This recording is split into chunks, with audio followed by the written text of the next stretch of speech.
pertahanan muda Sporting Lisbon yang berbakat iaitu Ousmane Diomande. Saya mengesahkan.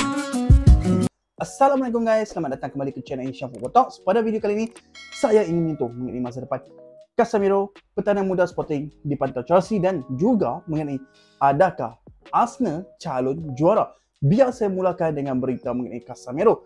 Terdapat banyak cerita yang ditulis mengenai masa depan Casemiro di Manchester United baru-baru ini dengan perbincangan mengenai minat dari klub-klub dari Saudi. Seperti yang saya laporkan sebelum ini, belum ada apa-apa yang konkret yang sedang berlaku, tetapi kita akan melihat apakah rancangan klub dari Saudi. Namun, saya juga mahu menangani dakwaan bahawa Casemiro telah bergelut untuk menetap di England. Setakat apa yang saya faham, ia tidak tepat sama sekali.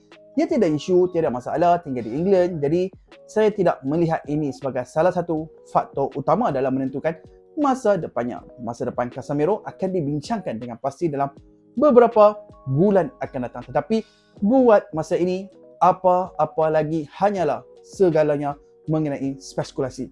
Yusuf Fofana adalah nama yang menarik minat pada masa ini dan saya boleh mendedahkan bahawa Man United telah menganggapnya sebagai salah satu pilihan sandaran untuk Sofyan Amrabat yang menjadi sasaran utama mereka pada musim panas yang lalu.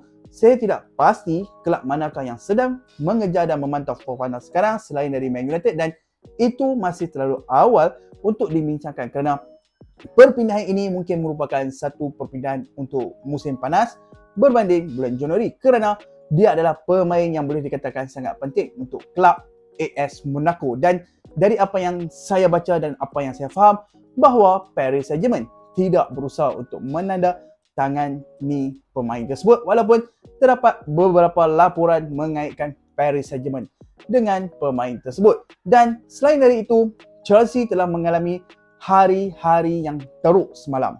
Tewas 4-1 di tempat lawan kepada Newcastle United. Mauricio Pochettino benar-benar tidak gembira dengan situasi tersebut. Dia telah berkata dia merasakan ini adalah persembahan yang terburuk mereka sejak dia mengambil tugas sebagai pengurus pasukan Chelsea dan saya perlu mengatakan saya bersetuju dengan Pochettino. Ia adalah satu persembahan yang boleh dikatakan sangat buruk kerana pasukan itu tidak 100% fokus kepada detik-detik penting. Ini tidak boleh diterima pada tahap ini. Inilah sebabnya mereka masih perlu banyak menambah baik. Mereka kekal di tempat ke-10 dalam kedudukan Liga Perdana Inggeris dan walaupun beberapa galakan baru-baru ini dengan kemenangan 4-1 di tempat lawan kepada Spurs dan keputusan seri 4 sama dengan Man City, mereka masih mempunyai kerja yang harus perlu dilakukan. Satu kedudukan dalam agenda mereka untuk tahun 2024 ialah pertahanan tengah dan saya sebelum ini telah menyatakan bahawa mereka akan meneroka pasaran dalam kedudukan tersebut. Kita kini melihat pertahanan muda Sporting Lisbon yang berbakat iaitu Ousmane Diomande dikaitkan dengan Chelsea. Tetapi dari pemahaman saya ialah tiada apa-apa yang konkret pada masa ini. Aktiviti peninjau untuk kelab-kelab terkemuka adalah satu perkara biasa dan dia adalah pemain yang sangat bagus. Tetapi saya tidak pasti mengenai sebarang perbincangan konkret untuk mendapatkan pemain tersebut setakat ini. Seperti yang saya beritahu kepada anda semua baru-baru ini, Arsenal juga telah menjejaki Diomande untuk beberapa satu tempoh yang lama tetapi terdapat kelab lain yang berminat dan juga dia salah seorang prospek besar. Jadi biasalah. Mari kita lihat sama ada hubungan Chelsea akan menjadi kenyataan yang lebih konkret tetapi saya masih mencari sumber-sumber yang konkret mengenai cerita tersebut dan tiada apa-apa yang penting pada masa ini. Dan yang terakhir adalah mengenai saingan 3 penjuru untuk kejuaraan. Arsenal telah memanfaatkan sebaik mungkin ke atas Man City dan Liverpool mengambil satu mata antara satu sama lain pada perlawanan awal semalam berikutan keputusan seri satu sama di Stadium Etihad.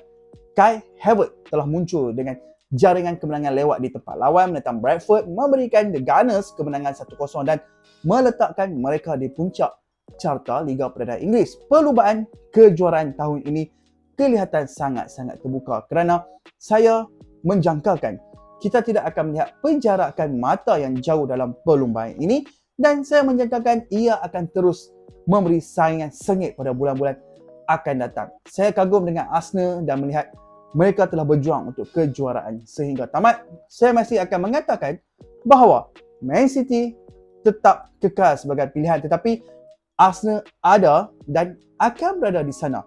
Liverpool juga telah menunjukkan bahawa mereka sudah bersedia untuk bertarung. Mereka berada di tempat ketiga pada masa ini, tetapi ia sangat dekat di bahagian atas. Jadi nampaknya ia akan menjadi satu pertarungan yang sangat menarik untuk kita saksikan pada musim ini. Saya menyangkakan ia adalah antara City dan Arsenal, tetapi nampaknya Liverpool akan berada di sana untuk memberi saingan kepada pasukan tersebut. Okay guys, terima kasih kerana sudi menonton video ini. Hampa semua boleh komen mengenai pendapat hampa mengenai cerita yang saya sampaikan di bawah. Dan jangan lupa like, share dan subscribe. Kita jumpa di next video. Assalamualaikum.